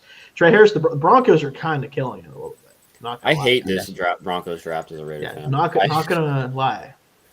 Trey Harris has the potential Receivers and a to running be. back. Trey Harris has the potential to be everything that Troy Franklin was supposed to be for them. And there you go. Everything that I thought Troy Franklin was going to be, and admittedly was very wrong. I was very upset about the Troy Franklin pick because I was like, they're going to try to do this because it's Knicks and it's still not going to work, and I'm going to laugh about it, and that's exactly what happened. I feel vindicated for having him low last year. That's I will fair. say that. Hey, you gotta be happy with 1G. I don't like when I'm right about being low on a player, though. I really don't. Like, I hope, specifically this year with Isaiah Bond, I hope he's great because it'd be fun if he's good. Like, I don't want him to be bad. I just want to be very clear about that. At this point, I'm also just kind of busting Dalton's chops every time I can about it. So, like, like, I hope Isaiah Bond is good. I don't want anybody to think I'm, like, shitting on anybody too hard. But anyway, Jared Wilson, the Chargers, we're back up with the Packers. Yeah, that's a good pick for the Chargers, by the way. I like that a lot. Packers again, so we have James Pierce Jr., Patrick Morrison. Good start, I think, for them. Looking at now, do you kind of throw someone out there at receiver just to add to the room? Maybe. I don't know. At this point, Savion Williams would be a choice. He would be one of the draft picks of all time if they did this. Because, like, what position does he play, guys? I don't know. Offense. Do you think Matt LaFleur creative enough to use Savion Williams? That's the question. The only thing I'd say in response to that is that this man made Malik Willis look like a starting quarterback a couple times last year. So I wouldn't put anything past him offensively at this point. Yeah. So not sure if those correlate at all, but just saying. Also, Savion Williams is one of the least tough players I've ever watched. I know, it's kind of weird. Going to Lambeau seems like a terrible idea. It's probably a bad idea. Jalen Royals I low-key like, but the problem is he's exactly what they have. Every time he's literally just a second round. He's like a second receiver, ideally. It's just like how many of them could they have? Apparently 7 is what the answer potentially is. Yeah. So there's that. I mean, receiver, it's not looking ideal here. No. At this point, their best chance of getting a receiver is giving the Bengals a call. Yeah, I mean, like, hey, I know you paid T, but hey, listen, that's really a 1-year call. Did you guys see the structure on that deal? No. It's basically a better franchise tag, and then after that, it's whatever the hell they want to do with it. They can literally just cut him after next year from what I can tell, which is hilarious, by the way. But we're just... It never escaped the franchise tag. Nope, never can. Wait a second. This was just the franchise tag. It always was. That's just what it basically is. No, anyway, so looking at just the board in general here with what's left, my boy T. Ferg, they do not need another tight end. We're good there. I mean, I would have said offensive line could have been something to add to, but then they paid Aaron Banks $1 bajillion to maybe be a little better than Sean Ryan was last year. I don't know. That's a whole other thing. Looking at who else they have here. I mean, who do they have after Josh Jacobs? Who do they have a running back? Didn't they draft somebody? Yeah. Marshawn Lloyd, and they have Manuel. Yeah, that's good. I probably want to see what Lloyd can do. Yeah, and like, if anything, like, they probably didn't give Jacobs enough touches last year. That's fair, but it's the Packers. So what are you gonna do? They just won't. Yeah, they're just gonna not do it. I mean, don't Man. maybe. Man, they just maybe adding a linebacker. Maybe. I mean, they have room. Who do they have? They have Quay Walker, Edrin Cooper. They drafted. I mean, Quay Walker's absolute cheeks though, so it's like, do you want to just prepare to move off from him? Maybe. Yeah. I mean, Who's what do the linebacker? linebackers look like here? Who's This that? might be Jeffrey Bossa, Barrett Carter. Carter's a lot of potential, but a lot of also just like he's an athlete right now, basically. Yeah. But that's what linebackers do. Yeah, and also this is a situation where he wouldn't have to necessarily play right away. That's true. Like, these are the types of teams that can take guys like that because they actually have structure. That's true. Jake, you were a big fan of Carter. Yeah, I was pretty high on him. So I'm sure you'd be down with this. My 2, was he, or 3? Yes, 2. 2. Okay. So I could definitely do Carter because I think Quay Walker's just not good, man. I'm sorry, he's not. Edrin Cooper I liked. I think he played well for them last year. Cooper I like attacking downhill. Carter I think would be better as a space player, ideally eventually. So I'm good with that if that's what you guys want to do here. Yeah, I'm good with that. All right. Boom. Vikings up here with one of their few picks they have in this draft because they last picked Nick Scorton at 24. Kind of forgot about that at this point, but that's what happens when we do these. Andrew Makuba, All-Pro, of course. Jalen Royals to the Jaguars, third receiver off the board for the Jaguars, right? Man, that offense better be good. That's all I'm going to say. Cameron Williams, hey, more offensive line for the Texans. That's what they got to do. Terrence Ferguson, the Rams, like that. Jordan Phillips, he'll be good. Stay in the state of Maryland. You like that. RJ Harvey to the Seahawks. Cam Scatterbo and RJ Harvey. Oh, okay. The Seahawks might be having the funniest PFF. They might be in a long time. They might be. Jonas Savaiinaea to the Saints. I like that. Taylor Atledge. Browns keep building up the offensive line. Savion Williams to the Chiefs. Sure, man. They'll do something with him. They'll figure it out. Yeah. Him and Rashee Rice, man. It's try to play a real receiver challenge impossible, basically, is what that would be. Between us, it was basically what would happen there. Like I said, Vikings back up. So at this point, they addressed, like we said, the edge / just general defensive line for them. You could look at the future at running back. This is kind of where I would be looking.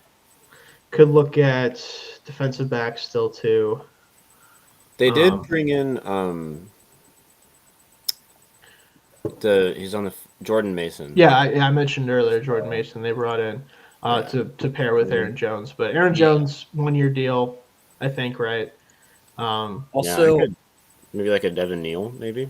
Yeah. Also, are we sure Jordan Mason is good? Or That's does he just play on the 49ers? Well, he's going to the Vikings, which is basically like after the Niners, it's like, oh, cheat code offense, woohoo. Yeah. So it's like, I don't know. I have a feeling he's going to be pretty good. Like, maybe not where you should draft a running back, but, So, I think he's going to be fine. But also Aaron Jones, either way, not going to be on the team probably past this year. Even if Jordan Mason is, do you want him to handle 270 carries? Probably not. Yeah.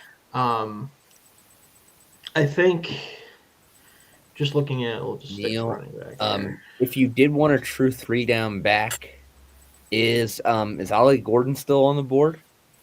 No. Oh no, he is. He's down at 207. Why? Slow, I guess. Is what they would say. They're all slow. At this range, they're all kind of slow.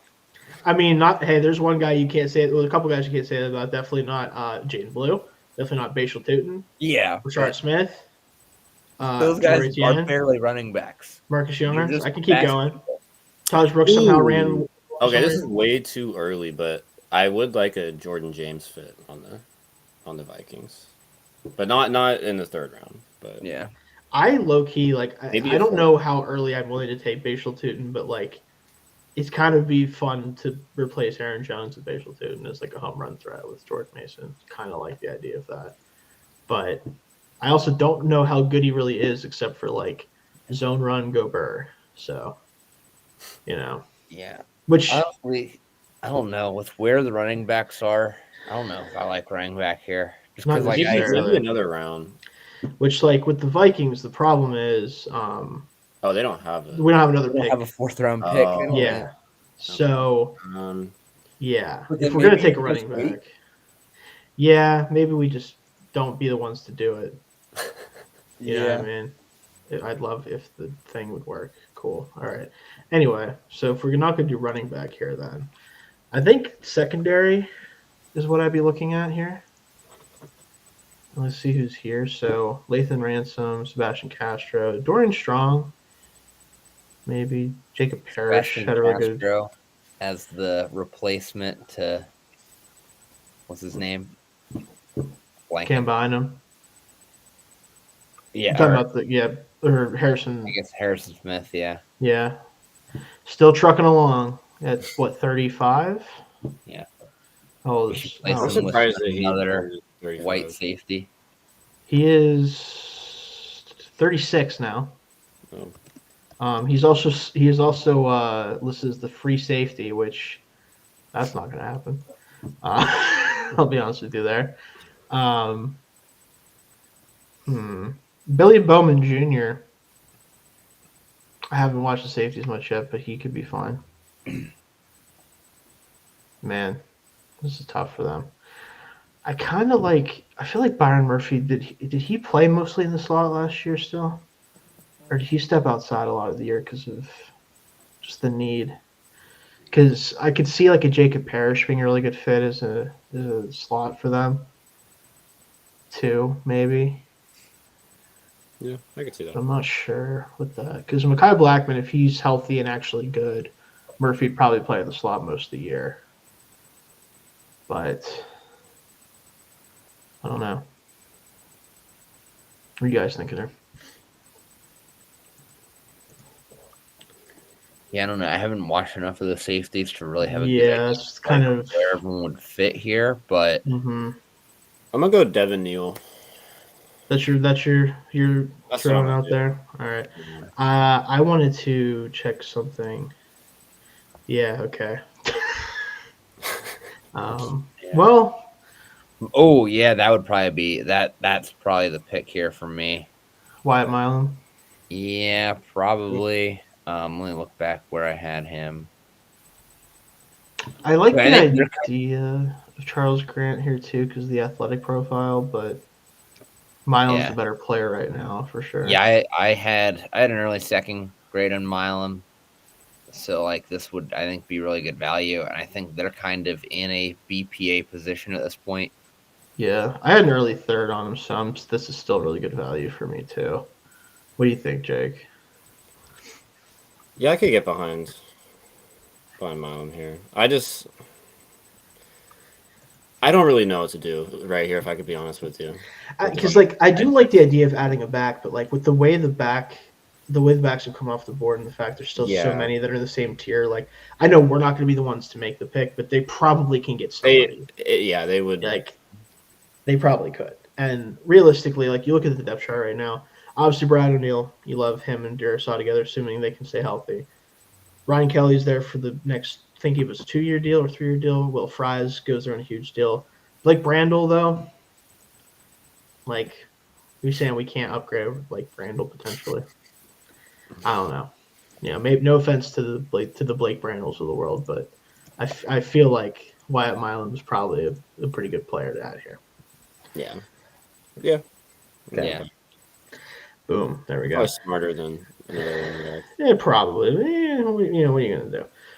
Lions. We got Luther Burden, Josiah Stewart, and pick 102 up here next. The last compensatory pick of this round.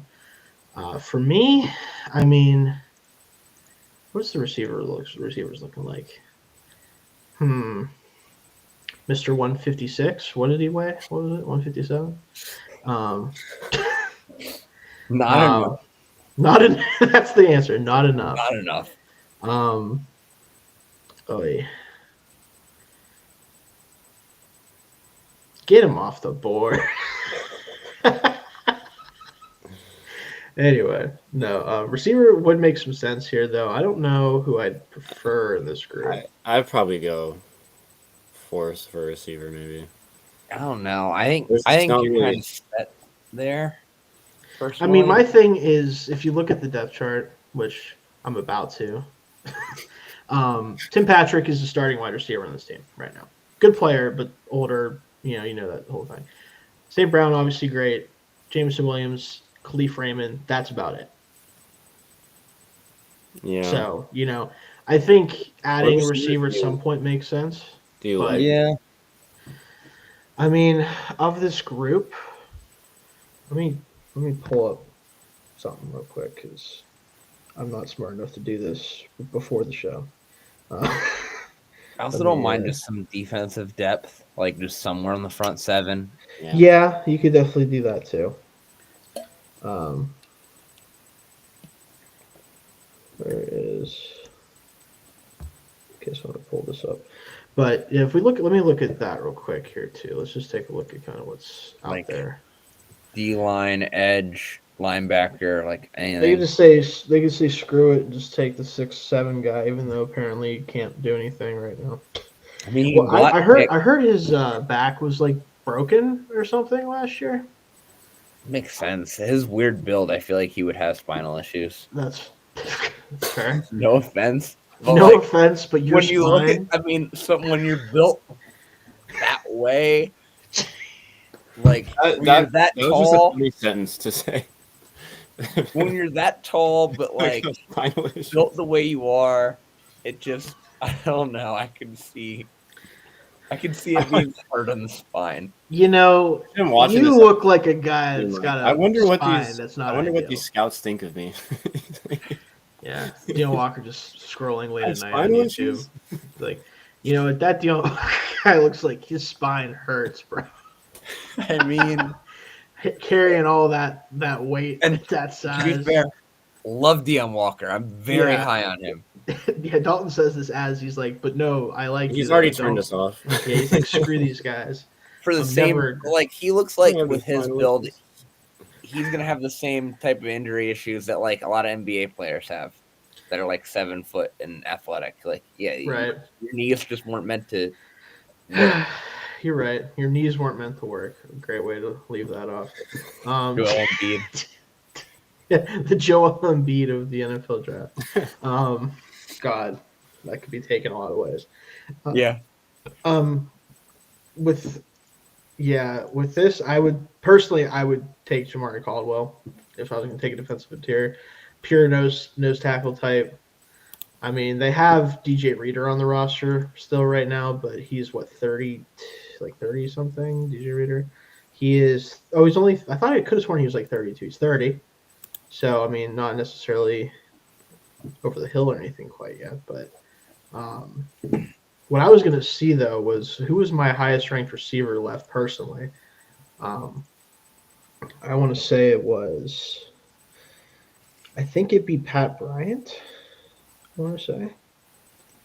I think mine, and we're scraping here. Yeah, it's we're down on that at this point. I mean both the Maryland Iowa State receivers? guys off the board.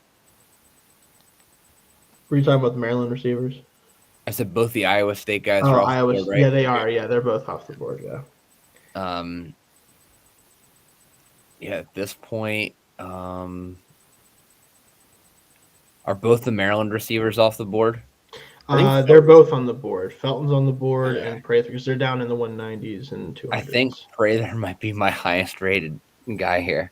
Yeah, I have Felton just below him too. Like they're in the same cluster of guys I have left for sure. Yeah. Like I think I would prefer Felton to them because if Williams were to, I don't know, get hurt, bet on a game, get pulled over, one of those three things, if one of those three things happen, he could All the replace above. them a little bit more with his pure speed. But I don't know. I don't know if I love taking any of them right now, if I'm being honest with you.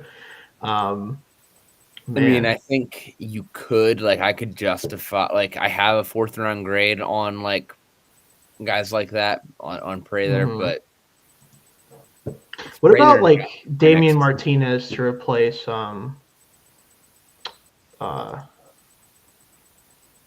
Dave Montgomery eventually?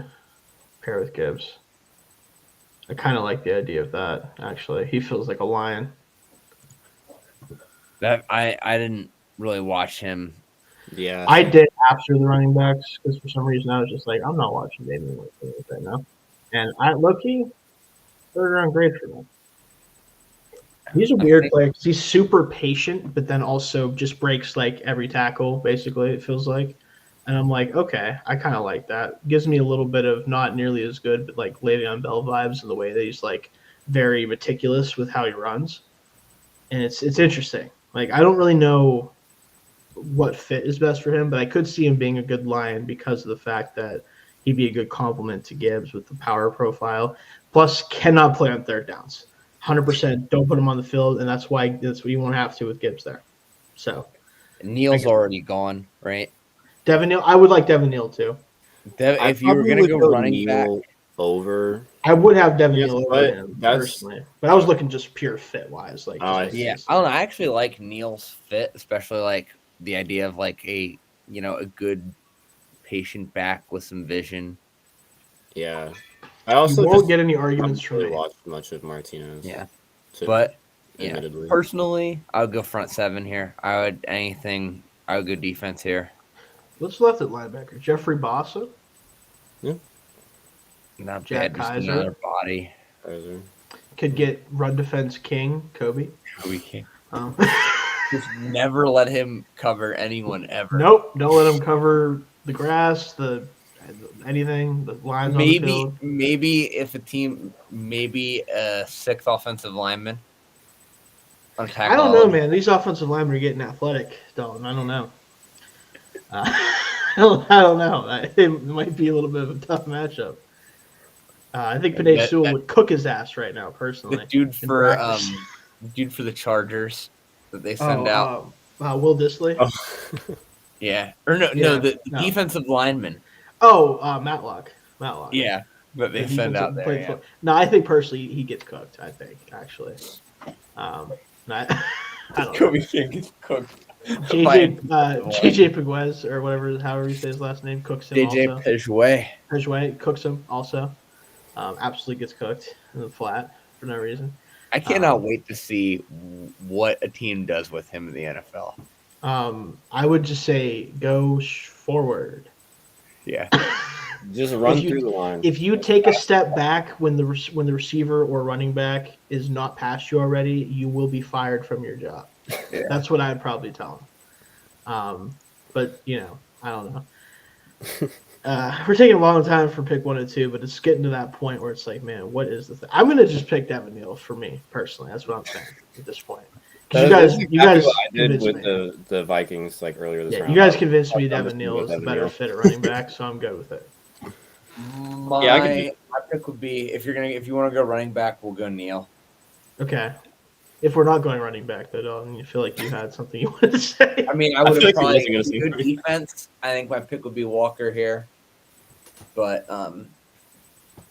if we're going, you know what? The Lions would take Walker, Jake. They would take him with his spinal. Look how much kneecaps he has for them to bite. Like it would be a perfect fit. They can practice. No. Where are you at, Jake? With it? Where do you think? I could go Walker or Neal. You know what? Really let's just get the spinal guy. Let's get the spine guy on the board here. Bashal Tootin to the Steelers. Woohoo! We like it. Will Howard to the Titans. Oh, hold on. Wait. Okay. No, you're kidding me. Damon Rucker. Okay, hold on. Tez Johnson, the Browns. Love it for the Browns. That'd be great for them. Of course, they would mess it up. That would be bad. Devin Neal to the Giants. Okay, still I trying like to Charles replace. Grant to the Patriots. Yeah, good versatile player there. Sebastian Castro to the Jaguars. Wasn't a Another receiver. tight end. Damian Martinez. Oh, so the Bills have now Five this tight one. ends. So this They would be take three. the third tight end they've taken. So how many would be on the roster right now? Let's see. So we go to the depth chart here. At least I 5. don't want to look at Western Clothing online. Our lads, thanks. Dawson Knox, Dalton Kincaid, Zach Davidson, who, if I'm not mistaken, is like the freak out of whatever that was the Penn State guy at one point. Or is that not him? Zach Davidson. I don't think. No, he Oh went no, to that Missouri. was him. No, that was another Zach. That was that. Anyway, yeah. So they would have 5 tight ends. They'd pretty much have to roster if they This had is this draft. That's fine. genuinely like They're gonna no. What they're gonna do is they're gonna put them all in an arena and have a Hunger Games style tournament, Love it. and only 3 survive, and then they don't have to worry about they'll get compensated for the other guys that get killed. I was gonna say, then they just wasted their first, second. No, the legal compensation. Yeah, legal will be like we have to. Yeah, like Yeah. we have to. No, so Damian Martinez to the Raiders, which I actually like that personally. Yeah. What was the funny pick here? There was one. Will Howard to the so he would be the starting quarterback in the situation, I imagine. Only because they would refuse to put, Mayo Boy out there if they don't have to. Well, the thing is, Will Howard's the guy kind of quarterback that's going to do really well in the preseason against third stringers. Yes, for sure. And so once Will Levis goes out there in the regular season and does his Will Levis things, people are going to immediately start chanting for Will Howard. Right. For sure. That's and then they're going to be like, gonna have 2 this isn't mediocre better. Wills. 2 mediocre Wills. We love that. Yes. Hey, if you have the opportunity to draft a mediocre white man at pick 120 to play quarterback for you, you have to do it. I think you're required by law to do so. So, I mean, I think they did the right thing, personally. Broncos, at least from my perspective, and I think from most perspectives, continuing to kill the draft. Jamari Caldwell, I love that for them. Probably the best draft. Probably, which is ironic because we just did this last week. Anyway, our last time. So anyway, Bashal Tootin, love that for the Steelers. I think it makes a lot of sense with their scheme. And we're back with the Packers. So we've taken James Pierce, Benjamin Morrison, Eric Carter. Is this where we take another number 2? No, anyway. No, now we find the wide receiver 1. Right. This is where we get into the weeds, and we just say like, all right, who we taking? Let's take Nick Nash. I would think the same thing. Isaac to record setter. The wide receiver group is falling off quickly. See, I have this weird feeling that Torrey Horton's going to be good. I don't know if I can really explain it beyond that. He is the only guy left that I watched or ranked, and I had a 5th-round grade on him. Oh, we still got all the Maryland guys, bro. We got all. Oh, the Maryland guys are there? They're just that far down. Oh, they're the 190s and 200s, man. Oh, why? PFF thinks they're absolutely terrible, Dalton. They hate you personally.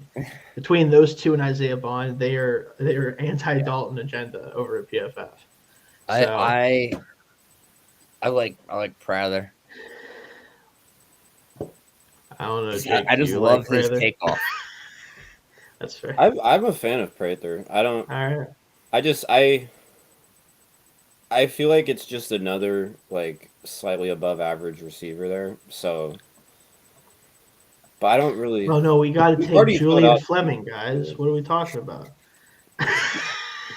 I mean, we could do it. He's going in the draft this year. Why? Because he ran out of eligibility. That has to be, yeah. No, that's why. That's why that's why. He did nothing. He caught like one pass in the one game and then like fumbled and then didn't play anymore. So it was pretty funny. I had to write so many articles about him and then he didn't do anything. It was very funny. For a former wide receivers coach turned head coach, James Franklin hates wide receivers. This is true. He does not give a fuck about receivers. Not a single shit. It's so bad. Yeah.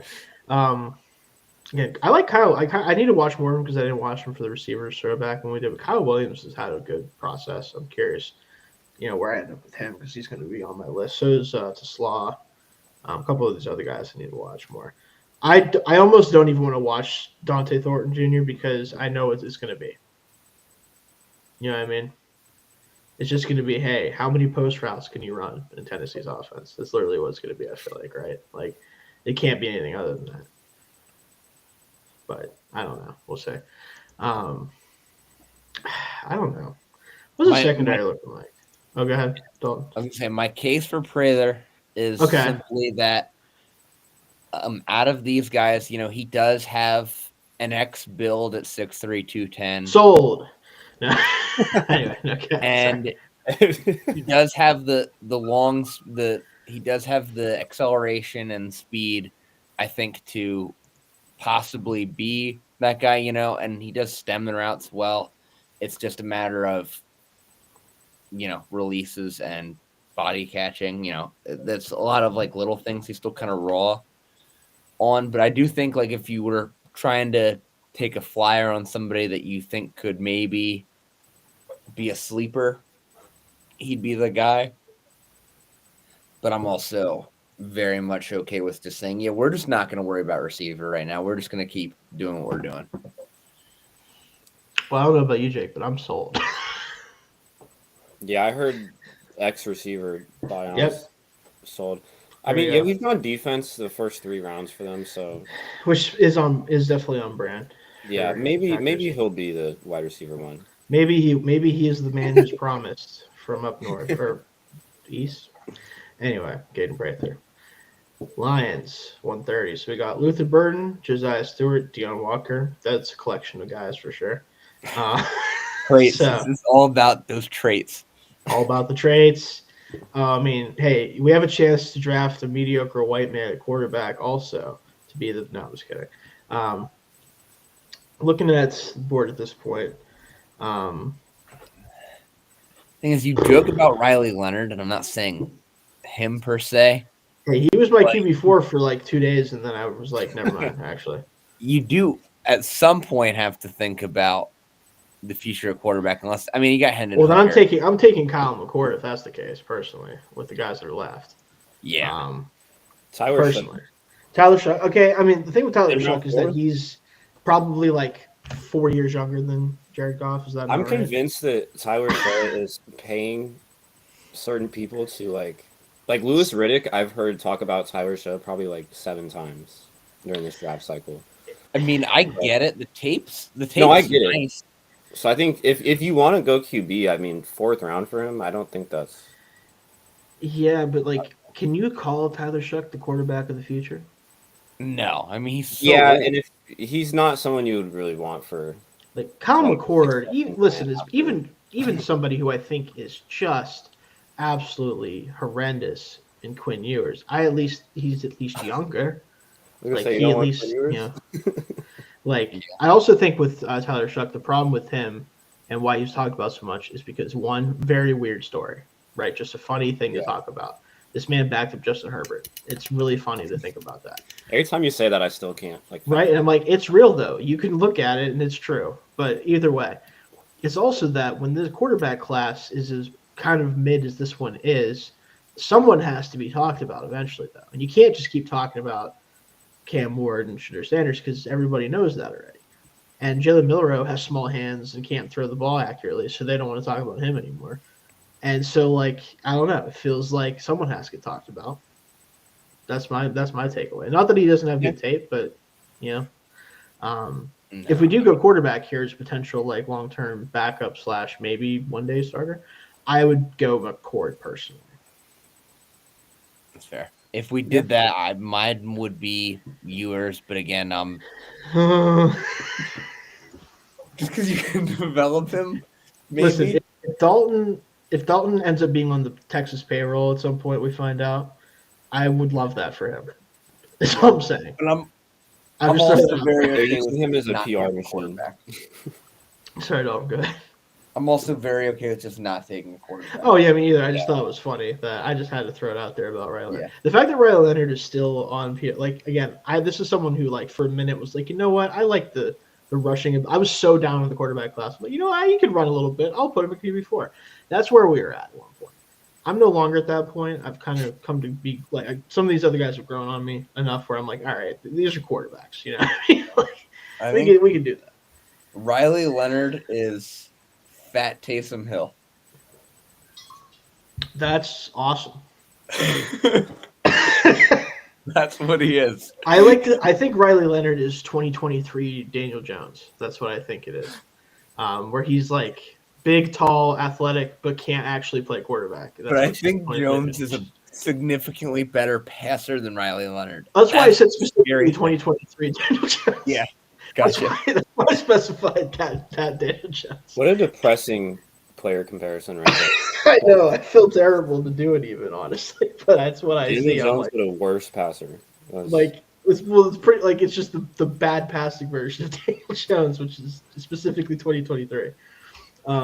It's not good. We don't have to take a quarterback, though, obviously. No. Hey, we got a chance to talk about quarterbacks for a minute. That's fun. Do you want to? We could take. I don't know. Let's see. Great podcasting, guys. Let's take a look at the board here a little bit more. Man, I don't know. Yeah, I like the. Can we see the picks we already made for the lines again? Oh yeah, it was Luther Burden, Josiah Stewart, Jalen already. Yeah. Yeah, I don't want another receiver here. Yeah, but you can still get depth there. Yeah, Torrey Horton's here. Pat Bryant's the best left on my board personally, but yeah.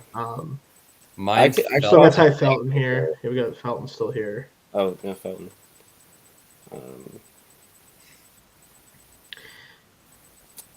Taslaw's an interesting guy.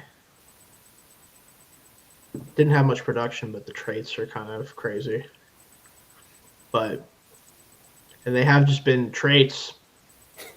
Yeah. So there's that. That's a potential thing. I wanted to go back to their depth chart real quick. Is there any interesting offensive lineman left? I doubt it. Johnny Cornelius? Don't you like him, Dalton, or something? I didn't watch him, but scroll down because I'm sure there's gonna be a guy that I like is still there. There he is. Oh, Emory Jones Jr. Jones. Yeah, Dylan Fairchild. Emory Jones Jr. Oh yeah, that's right. I remember you like him. He would be a line. He would definitely be a line. And he's someone that could sit on that team for a year. Mm-hmm. Yeah. What do you think, Jake? Yeah, I'm good with that. You know what? We don't have a lot of better ideas right now, so We don't, clearly. We were debating. that was our last pick. Yes, it was. This is where me being like way off of PFF comes in handy. Yeah, it's like, well, there's a guy down here at 178 that actually I think can play football a little bit. So let's take a look at this first round mock real quick, by the way, because I just want to see. So we had the Abdul Carter over Cam Ward thing, which at this point feels unlikely, but we know why not. And then we had Ashton to go 4, and the highest he could possibly go, I think. Ted McMillan thing with the Jaguars has been picking up steam, I've heard, so like maybe. Again, Mason Graham at 6, which, man, when we're not controlling the Raiders, they really give you guys a hard time. And that's no offense to Mason Graham, but the rest of the stuff they did That's after probably this, one of their more like realistic. Yeah, honestly, which is A lot of folks want the Raiders to do that, and I don't get it. I've seen that mocked a Yeah, lot. I mean, again, he's not as high for me as consensus. I don't think any of us are quite as high as him. I mean, production-wise, I think he's honestly a year one, maybe a slight upgrade over Adam Butler. Yeah, but I like Adam Butler, honestly. I know, that's what I mean. So, I don't know.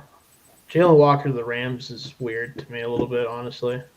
Because, like, he'd probably have to play actually, like, this is Jake's situation. Like, he's a linebacker because they need linebackers a lot, but they don't necessarily – I mean, they could still use more edge help, but they don't necessarily need, like, a full-time edge rusher at this point. So, but that's an interesting draft for the NFC. I think that we did a pretty good job of the best player available aspect for a lot of, especially early. And as we start to round out, like, the positions, I think we'll be able to start having some more – like legit discussions about the later round guys, but Especially the secondary. Yeah, especially in the secondary, because that's the tough part because we haven't watched enough of those guys quite yet. At least I haven't. That'll be next week's show. We'll be doing corners next week, our top 10 corners, plus our last non-predictive mock that we're going to do, because we're going to do a first-round mock following the corner rankings of what we would do, and then we'll have the AFC North 4-round mock the week after, and we'll end the pre-draft shows with our safety rankings the week after that. So that's the slate the rest of the week, or the rest of the draft process, guys. So any final thoughts you guys want to throw out there about the NFC North mock that we had? Anything you guys want to throw out with that? I think we did a solid job. I think so too. They're tough to draft for. They just are. Yeah. I mean, the Packers are in a after seeing how that mock turned out and like what we talked about going in, the Packers are in a really, really tough situation because if I feel like they're going to have, if they want a number one receiver, I think they're going to have to move up. At least a couple picks, I think, to get into range for guys. I don't know if there's a guy that's really worth giving up significant capital to move up to get. I mean, maybe Ibuka or Golden. I like the idea of Ibuka in that. I would love Golden on that team because I just think he's different from everyone. Yeah. And also he's receiver one for me. Obviously, so that helps. But I think that he just is different. Like, he's that true, like, he's not Devontae Adams really, but at all. But like in terms of having a skill set that is more of a receiver one skill set than the guys they have, that's what I would be trying to do. Ibuka is just a really damn good player, so that's also fine for me. I don't think Tet falls in the range. I don't know what to do with Tet at this point because you have some mocks from like actual experts having him fall into the teens. Others are taking him top 5. Like, his stock is all over the place. I'm just so scared of him. Yeah, that's also like, I just wonder like if that's what teams are doing. Like, maybe for the Jaguars, maybe he is a top 5 player on their board, and that's why that's been coming up. And maybe other teams that they mock him to in the teens, that's where they would take him, right? Yeah, like it's weird. Yeah, the receivers are going to be a kind of telling like where they go. I think like how early they start going. I think there's a lot of guys that are really good. It's just. They're most of them, I think, fit is going to be very important because they're very niche. I don't know if there is necessarily many guys that I think have the potential to blossom into a true number one. Like, or at least that you feel good about being like your number one right away. Like, where you're never going to really want to upgrade over them until they were to start getting older. Like, even Gold, he's my receiver one, but he's mid-first round grade for me. Like, I don't know if I'd take him even at 12 for the Cowboys. Like, the need there is so big outside of CeeDee Lamb, so maybe that is fair to do that. But, like, it's still a little bit above the slot that I'd rather draft him at. Like, so it's weird. It's going to be weird. Guys. Yeah, I think that's actually kind of maybe the best way to put it is a lot of these guys are kind of, you hope that they're as good as like Devontae Smith. Yeah. You know, like that's, and nothing against Devontae Smith, but like you hope that they can be that type of player that's like consistent 1,000-yard receiver that can be the best receiver in your room, but you might be able to upgrade over them in any given year. So Amari Cooper being another example, that type that level of guy. Which again, love to have those guys, especially if he's like your number 2. If he's you're cooking real good. You're eating real good. If he's your top guy, you'd probably like to have someone that's also just as good to me, does something different. Yeah, that's good. Any thoughts you had, Jake, before we get out of here? I think you guys summed it up pretty well. That was definitely the best player available type of draft, and I think that's kind of why we spent an hour and 50 minutes on it because there's so many with these teams. I feel like there's so many directions that you can go. We were spending a lot of time on like the late picks too. Yeah. I did like what Dalton said about the Packers situation because I agree. I did not really kind of see, we're not in a bad spot, but it is a tougher spot than I had considered. Now that we did the mock draft, so. And I think, too, this is a weird draft for these teams because if you're just okay, you're not going to play on these teams. And this is a draft full of guys that are okay. Yeah. Like, there's a lot of guys that day one are replacement-level starters that have potential to be pretty good, but, like, on these teams, they're not starting because that's why they're playoff teams. Yeah, I think the Bears are the team that can add a true impact first round player because Yes. picking a 10. Absolutely. But I just don't know who that's ultimately going to be because I think it's going to be Genty if he's there personally. Yeah, I think that's what it's going to be. But there's just no guarantee that he is going to be there. Yeah. The Bears have, 3 picks in, the top 50? Yeah, they've got 10, 39, 41 because the last Panthers pick with that Bryce Young trade is at 39. So this is the best draft to have 3 picks in the top 50. Yeah, because you're getting 3 guys who are especially 10. You hope you get a true impact. 39 to 41, you're getting legitimately good contributors early on. Guys for them will contribute. Yeah, so we'll see. Yeah. But that'll do it for us this week, guys. We will be back next week with the corner ranking. Should be a lot of fun. I have a feeling I know what the top of it's going to look like, but kind of beyond that, it's a little bit more dicey, I think, especially where we could have these